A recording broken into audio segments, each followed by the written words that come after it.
जी, good morning विद्यार्थियों, कैसे हैं आप सब? आई होप कि आप सब लोग अच्छे होंगे। देखिए साइंस का पेपर अभी हमारे पास आया है, कुछ क्वेश्चंस इसको हम बता दे रहे हैं आपको। एग्ज़ाम में यहाँ से प्रश्न आने की बहुत ज़्यादा चांसेस होती है। हमने आपको पीछे हर एक दिन सुबह को कुछ वीडियो दिया है, हर एक विषय में लगभग हम 40 से प्लस क्वेश्चन सभी में फँसाए हैं और आप इस वीडियो को पूरा देख लीजिए, आपको मिल जाएगा। बाकी हम आपको सब्जेक्टिव प्रश्न के लिए आपको हम कहना चाहेंगे तो भाई टेलीग्राम ज्वाइन कर लीजिए, टेलीग्राम पर जाइए, वहाँ पे आपको सारे पीडीएफ मिल जाएगा, तो वहाँ से सब्जेक्टिव प्रश्न को भी देख सकेंगे आप। चलिए सबसे पहले हम लोग एक-एक क्वेश्चंस को देख लेते हैं। देखिए सबसे पहला प्रश्न आपके एग्जाम में जो आ रहा है, वो प्रकाश के परावर्तन के नियम की संख्या कितनी है? तो 2 है, बी फॉर बेस्ट आंसर। ये क्वेश्चंस आपके प्रश्न में आगे-पीछे हो सकता है बट रहने की काफ़ी ज़्यादा चांसेस है। दूसरा प्रश्न है, प्रकाश का वेग सबसे अधिक कहाँ होता है? प्यारे बच्चे, प्रकाश का जो वेग होता है सबसे अधिक होता है निर्वात में होता है, यानी शून्य में होता है। बच्चे निर्वात का अर्थ क्या होता है? जहाँ पे हवा नहीं होता है, जहाँ पे हवा क्या होता है? नहीं होता है, उसको हम लोग निर्वात कहते हैं, ठीक है? हवा नहीं होता है उसे हम लोग निर्वात कहते हैं। तो सबसे अधिक प्रकाश का जो चाल होता है निर्वात में होता है, याद रखेंगे 3 गुणे 10 की पावर 8 मीटर पर सेकंड जो होता है। चलिए आगे बढ़ते हैं। तीसरा है, प्रकाश का वर्ण विक्षेपण किस उपकरण से संभव होता है प्यारे बच्चे? तो प्रकाश का वर्ण विक्षेपण जो है किस उपकरण से संभव होता है? तो प्रिज्म से होता है। प्रिज्म में टोटल 5 सतह होते हैं, इस बात को आप याद रखेंगे। आगे प्रश्न आएगा आपका। चौथा प्रश्न, सामान्यतः नेत्र के लिए स्पष्ट दृष्टि की न्यूनतम दूरी, आपको न्यूनतम दूरी पूछा गया है तो 25 सेंटीमीटर, लेकिन वहीं पे अगर आपसे अधिकतम दूरी पूछा जाता तो आप आंसर आपका क्या होता? अनंत हो जाता। जब आपसे अधिकतम दूरी होता तो आप अनंत मारेंगे। चलिए आगे बढ़ते हैं। 5 नंबर प्रश्न है आपके स्क्रीन पर। एक प्रिज्म कितने सतह से घिरी होती है? तो ऊपर ने हमने ही बता दिया था 5, तो ऑप्शन नंबर ए। छठा प्रश्न है, किस दर्पण से हमेशा वस्तु से छोटा प्रतिबिंब बनता है? जब भी छोटा प्रतिबिंब की बात होगी तो हम लोग उत्तल दर्पण की ओर जाएंगे, बी फोर बाहुबली आंसर हो जाएगा। अगला 7वां प्रश्न है, विद्युत विभव कैसा होता है भैया? अदिश राशि होता है, ऑप्शन नंबर ए याद रखेंगे। चलिए आगे बढ़ते हैं। 8वां प्रश्न है, साइड मिरर के रूप में प्रयुक्त किस दर्पण का होता है? उत्तल दर्पण का होता है, याद रखेंगे। आगे बढ़ते हैं। 9वां प्रश्न है, जब प्रकाश की किरणें हवा से कांच में प्रवेश करती है तब वह किरण मुड़ जाती है किस ओर? तो अभिलंब की ओर, बी फोर बाहुबली आंसर हो जाएगा 9 नंबर। 10वां प्रश्न है आपका, चुंबकीय क्षेत्र का एसआई मात्रक क्या होता है? देखिए चुंबकीय क्षेत्र जो होता है उसका एसआई मात्रक टेस्ला होता है, ऑप्शन नंबर ए आपको याद रखना है। 11 नंबर प्रश्न है, समांतर क्रम या पार्श्व क्रम में जुड़े दो प्रतिरोध को जिनके प्रतिरोध R1 R2 है, समतुल्य प्रतिरोध R के बराबर होता है। देखिए जब दो प्रतिरोध हो और ये किस में जुड़ा है? पार्श्व क्रम में, तो बट्टा वाला आंसर खोजेंगे आप लोग और यहाँ पे चला जाएगा आपका B for best answer, R1 plus R2 बट्टे R1 गुणे R2। अगला प्रश्न है आपका 12 नंबर, जूल बट्टे कूलम को कहा जाता है? जूल बट्टे कूलम को हम लोग क्या कहते हैं? यहाँ पर आंसर हो जाएगा 1 वोल्ट बराबर 1 जूल बट्टे 1 कूलम होता है। 12 का ए। 13 है, दूरदृष्टि वाले नेत्र साफ-साफ देख सकते हैं कहाँ की वस्तु को? जिसको दूरदृष्टि दोष होता है वो दूर को वस्तु को देख पाता है, तो बी फोर बेस्ट आंसर आपका, उल्टा मत समझिएगा। और जिसको निकट दृष्टि दोष होता है वो निकट की वस्तु को देख लेता है। हमारे घरों में जो विद्युत आपूर्ति की जाती है वो 220 वोल्ट की प्रत्यावर्ती धारा होता है। हर्ज की बात करेंगे तो 50 हर्ज हो जाएगा, ठीक है। ऊपर में क्वेश्चन को थोड़ा समझ लेते हैं हम लोग। दूर दृष्टि वाले व्यक्ति को जो है दूर की ही वस्तु साफ साफ दिखता है और इसके लिए लेंस की कौन आवश्यकता पड़ती है? तो उत्तर लेंस से बने चश्मा। उत्तर लेंस को क्या कहते हैं? अभिसारी लेंस भी कहते हैं, ठीक है। तो ये आपको याद रखना है। वहीं की वस्तु को अगर देख रहा है तो उसको हम लोग कहते हैं निकट दृष्टि दोष। इसमें हम लोग अवतल दर्पण का उपयोग करते हैं, अवतल लेंस से बना हुआ चश्मा। अवतल लेंस को अपसारी लेंस भी कहा जाता है, डाइवर्जिंग लेंस भी कहा जाता है। चलिए आगे बढ़ते हैं। 14 नंबर हो गया था। 15 नंबर, लघु पतन के समय विद्युत धारा का मान क्या होता है? लघु पतन एक होता है आपका लघु पतन और एक और होता है शॉर्ट सर्किट, इसको कहते हैं। एक होता है अतिभारण होता है। लघु पतन के समय विद्युत धारा का जो मान होता है भाई साहब, वो आपका क्या हो जाता है? तो विद्युत धारा का मान बहुत अधिक हो जाता है, ऑप्शन नंबर सी हो जाएगा। 16 नंबर, बिजली सुचालक होता है ग्रेफाइट का। ग्रेफाइट का पेंसिल के अंदर होता है, याद रखेंगे। 17 नंबर प्रश्न है, क्षारीय विलयन का पीएच मान क्या होता है? 7 से अधिक होता है। कहने की बात नहीं है। ऑप्शन नंबर आपको बी मार लेना है। 18 है, निम्नलिखित में से कौन विजातीय यौगिक है? विजातीय यौगिक की बात करेंगे तो ये खड़िया जो है आपका विजातीय यौगिक है। B4 बेस्ट आंसर आपका हो जाएगा। बेकिंग सोडा का रासायनिक फॉर्मूला क्या होता है प्यारे बच्चे? बेकिंग सोडा, जिसको कि खाबर धोने वाला सोडा कहते हैं, ठीक है। बेकिंग सोडा को हम लोग सॉरी खाबर सोडा बोलते हैं। धोवन सोडा तो वॉशिंग सोडा होता है, खाबर सोडा बोलते हैं, ठीक है। Sodium bicarbonate, option number A answer होगा। 20 नंबर प्रश्न है, निम्नलिखित में किस हाइड्रोकार्बन में कार्बन कार्बन परमाणुओं के बीच 3 आबंध होता है? तो वो हमेशा अल्काइन होता है। अल्काइन होता है। अल्काइन में जो होता है 3 6 डबल से आपको एक घटना है 2। अल्काइन का फॉर्मूला होता है CN H2n-2 होता है, ठीक है। तो यहाँ पे ऑप्शन सी जो है बिल्कुल परफेक्ट आपका लगा हुआ है। 21 नंबर प्रश्न है, CnH2n+2 किसका सामान्य सूत्र है? ये एल्केन का है। ऑप्शन नंबर ए याद रखेंगे। एल्किन का पूछा जाएगा तो आपका हो जाएगा CnH2n हो जाएगा। वहीं आपका एल्काइन का पूछा जाएगा तो CnH2n-2 हो जाएगा। ये आपको फॉर्मूला याद रखना है। एल्काइल का पूछेगा तो CnH2n+1 हो जाएगा। तो इस तरह से आप यहाँ पर याद रखेंगे। चलिए आगे देख लेते हैं, ठीक। आगे बढ़ते हैं। 22 नंबर है, कार्बनिक यौगिक में कार्बन की संयोजकता कितनी होती है? 4 होती है। इसमें 4 आबंध भी होते हैं, याद रखेंगे। कितने आबंध होते हैं? 4 आबंध भी होते हैं। 23 नंबर है, अम्लराज में HCl और HNO3 का अनुपात कितना होता है? 3 अनुपात इतना होता है। इसको एक्वा रेजिया भी कहा जाता है। एक्वा रेजिया के नाम से भी हम लोग जानते हैं। 24 नंबर है, हमारा शरीर पीएच मान के किस सीमा में सही तरीका से कार्य करता है? हमारे शरीर का पीएच मान 7 से 7.8 तक होता है। ऑप्शन नंबर आपका सी बिल्कुल सही है। 25 नंबर प्रश्न है आपके स्क्रीन पर, कौन सी अधातु कमरे के ताप पर द्रव अवस्था में होती है? जब अधातु की बात होता है तो ब्रोमीन, वहीं अगर आपको धातु की बात होती है तो वहां पे आप मार सकते हैं पारा या मरकरी को ले सकते हैं, ठीक है। चलिए 26 नंबर है, एसिटाल्डेहाइड का आईयूपीएसी नाम क्या होता है? एथेनॉल। B4 बेस्ट आंसर आपका। 27 है, निम्नलिखित में कौन सी गैस धातुओं को वेल्डिंग में प्रयुक्त होता है? देखिए एक गैस होता है जो धातु को वेल्डिंग करने में उपयोग करते हैं। तो यहाँ पे हमें याद नहीं आ रहा है, ध्यान नहीं आ रहा है, इसको हम छोड़ देते हैं, ठीक है। 28 नंबर प्रश्न, निम्नलिखित में किस वैज्ञानिक ने तिर्यक नियम दिया था? नहीं, तिर्यक डोबेराइनर ने दिया था। न्यूटन ने अष्टक नियम दिया था, याद रखेंगे आप लोग। ये अष्टक नियम दिया था और डोबेराइनर ने तिर्यक नियम दिया था, ठीक है। आगे चलते हैं।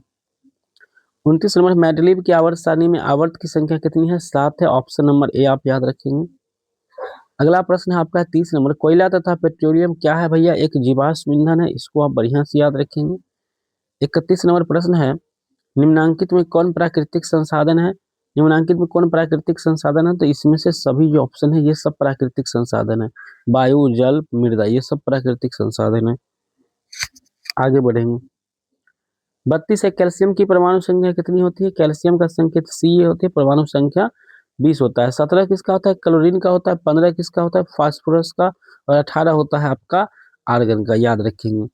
चलिए आगे बढ़ते हैं। स्वपोषी पोषण के लिए आवश्यक क्या होता है? इनमें से सभी चीज की आवश्यकता होती है। चलो आगे बढ़ते हैं भाई। 34 है, निम्नांकित में कौन अपघटक है? अपघटक की बात यहाँ पर हो रहा है, तो यहाँ पे आपका गोल कृमि। हाँ भाई, अपघटक तो आपका बैक्टीरिया हो जाएगा। B4 best answer. 35 नंबर प्रश्न है, एकलिंगी पुष्प का उदाहरण कौन है इसमें? तो एकलिंगी पुष्प का उदाहरण जो है वो आपका पपीता है। ऑप्शन नंबर ए बिल्कुल सही है। 36 है, मेंडल ने अपने प्रयोग में किस पौधे का चयन किया था? तो सिंपल मटर का किया था, यानी ऑप्शन नंबर सी। 37 है, जीव किस प्रक्रम द्वारा अपनी संख्या में वृद्धि करता है? जनन या प्रजनन। B4 बाहुबली आंसर आपका। 38 नंबर प्रश्न है आपके स्क्रीन पर, नर युग्मक और मादा युग्मक के संलयन को हम लोग कहते हैं निषेचन, फर्टिलाइजेशन। Option number D. और 39 है, स्त्री केसर और आधारीय भाग क्या कहलाता है? स्त्री केसर का जो आधारीय भाग होता है, यानी बीच का भाग होता है, उसको हम लोग क्या कहते हैं? स्त्री केसर का, यानी ये है आपका स्त्री केसर, ठीक है।